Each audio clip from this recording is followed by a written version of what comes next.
Bom dia. Muito difícil falar agora no fim destas intervenções todas e, portanto, peço desculpas já à audiência se me repetirem a algum ponto, mas, no entanto, não gostaria também de, mesmo assim, tecer algumas considerações sobre e respondendo diretamente à questão, o porquê do nosso envolvimento neste projeto. Antes de mais, obviamente, porque este projeto se insere no quadro daquilo que é a nossa estratégia de sustentabilidade do Banco Espírito Santo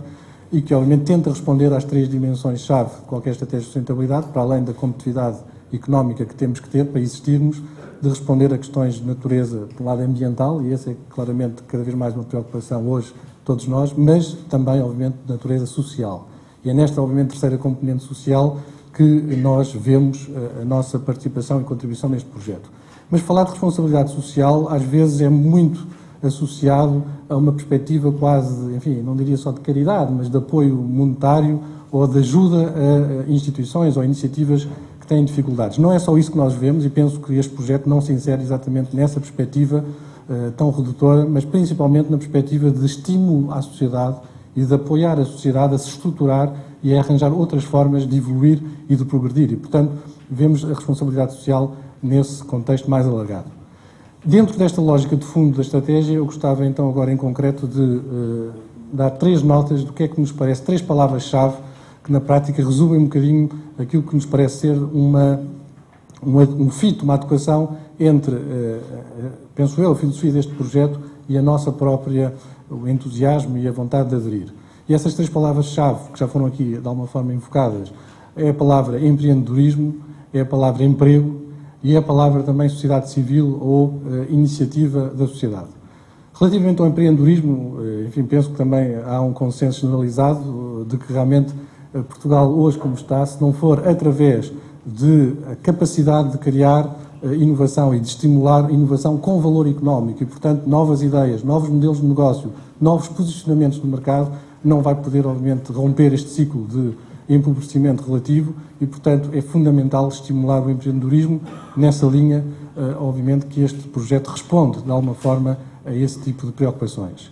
Emprego, porque, obviamente, sem aumentar o emprego e conseguir também reduzir o nível de emprego, especialmente o desemprego estrutural, vamos ter um problema também de coesão social. A questão aqui não é só o bolo como um todo, mas como esse bolo é repartido e de que forma é que podemos debater essas diferenças num país que é um dos países da Europa, como sabemos, com maiores desigualdades sociais, onde o rácio entre os 20% mais ricos e os 20% mais pobres é superior a 6 vezes e que, portanto, compara com uma média de cerca de 4 vezes na União Europeia. Portanto, há realmente aqui um problema também de coesão social e o emprego é, obviamente, uma das preocupações fundamentais. E neste aspecto concreto, uma particularidade que também já foi aqui referida, mas que eu gostava de reforçar, o emprego das pessoas com um escalão etário mais elevado. Aliás, essa é uma questão também que me parece que nas sociedades modernas e também em Portugal vai ser um grande desafio nos próximos anos, porque efetivamente a velocidade com que as exigências de trabalho, as exigências da atividade profissional hoje, em todos os setores, na maior parte dos setores, encerram, levam muitas vezes à necessidade de uma contínua reconversão das pessoas nas empresas e na sua capacidade de manterem relevância do ponto de vista da sua empregabilidade. Nós vemos isso nos bancos, eu vejo isso no Banco Espírito Santo, que realmente não é possível só o paradigma de achar que uma pessoa que tem um curso ou que tem um mestrado ou que estudou até aos 30 anos poder manter-se útil e relevante até aos 65 ou 70 anos. E, mais uma vez, não é aos 60 que temos que pensar como horizonte temporal, seguramente serão 65 ou mesmo 70 anos. E, portanto, há a necessidade de reconverter continuamente as pessoas e, portanto, adressar este problema do emprego para além dos 45 anos é realmente um tema muito relevante e este fundo, de alguma forma, também tenta responder ou ajudar a responder a essa questão.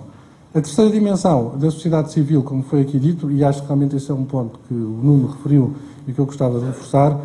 é evidente, quer dizer, que nós vivemos numa sociedade ainda muito dependente do Estado. E para muitos de nós, quando as coisas correm bem, é a sociedade civil que fez, quando as coisas correm mal ou há problemas, é o Estado que tem que resolver. E é esse tipo também de lógica que eu penso que temos que inverter. Temos mais de 50% da despesa pública relativamente à riqueza criada por ano no país e é fundamental, penso eu, mostrar que é possível que a sociedade civil também responda ou tente ajudar a responder aos problemas que o país tem e não estar sempre dependente ou à procura ou à espera que seja o Estado a promover ou a protagonizar essas respostas. E, portanto, mais uma vez, não é só a dimensão, às vezes, das soluções, mas é o sinal que elas encerram e este fundo, penso que também nessa perspectiva, ajuda a mostrar que é possível. Obviamente, como dizia também aqui, o Vasco não é, às vezes, a dimensão só, ou no início, a dimensão é a que é. Mesmo assim, 2,5 milhões de euros, eu penso que já é um valor com algum significado para começar, mas é aquilo que depois pode trazer a seguir se as coisas correrem bem. Para terminar, só duas notas. A primeira nota, em termos de algo que agora, em termos de expectativa e desafio, eu gostava também de deixar aqui a quem vai gerir o fundo, e aqui como, enfim, um dos participantes. A nota que também o Vasco referiu, mas eu poria talvez de outra perspectiva, que é a nota da exigência. Eu penso que o fundo deverá ter aqui um critério realmente de exigência e não ser, lá está, ter a lógica mais de ajudar porque alguém precisa. Obviamente que tem uma lógica de incentivar, de estimular e de mostrar que é possível apoiar projetos novos, mas acho que não devia haver realmente um facilitismo e um nivelar por baixo relativamente aos processos de seleção e de aprovação. Porque só assim, por um lado, é que estamos a promover realmente a criação de riqueza e estamos a tentar selecionar o trigo do joio, e, portanto, incentivar e dar um sinal para aqueles que realmente podem trazer algo novo e seguramente vão existir ideias que podem realmente trazer valor acrescentado e penso que no fim do dia é isso que interessa.